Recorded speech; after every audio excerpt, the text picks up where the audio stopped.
Hello viewers, good morning. সবাই কেমন আছেন? আমিও ভালো আছি। আজকে আমি আপনাদেরকে টমেটো ও আলু বোখরার মিষ্টি চাটনি রান্না করে দেখাবো। এখানে আছে 2টা বড় টমেটো কুচি, হাফ টিস্পুন মরিচের গুঁড়া, 4-5টা আলু বোখরা। এখানে ফোড়ন দেওয়ার জন্য আছে সর্ষের শুকনো মরিচ, এখানে আছে লবণ, আর এখানে আছে চিনি। কড়াইটা গরম করে নিচ্ছি। কড়াইটা গরম হয়ে আসলে তারপর সামান্য একটু তেল দিয়ে দেব। হাফ টিস্পুন তেল দিয়ে দিচ্ছি। এখানে শুকনো মরিচ আর সরিষা ফোড়ন দিয়ে দিচ্ছি।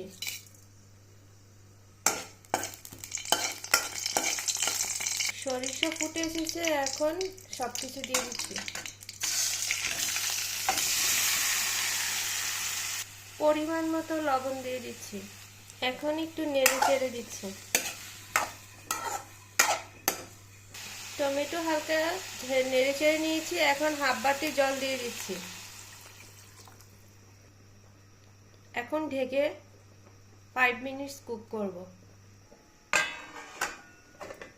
ঢেকে দিয়েছি, ঢাকনাটা উঠিয়ে নিচ্ছি।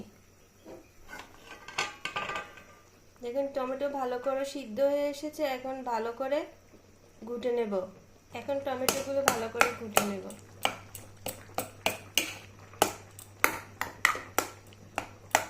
আপনাদেরকে তারপর দেখাচ্ছি। দেখুন টমেটোগুলো ভালো করে গেলে নিয়েছি, এখন চিনি দিয়ে দিব। এখানে 2 টেবিল চামচ চিনি দিয়ে দিচ্ছি।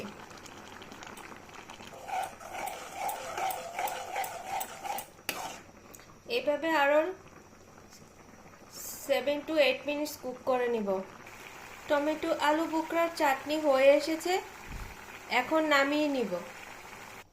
তৈরি হয়ে গেল আমার টমেটো ও আলু বোখরা দিয়ে মিষ্টি চাটনি।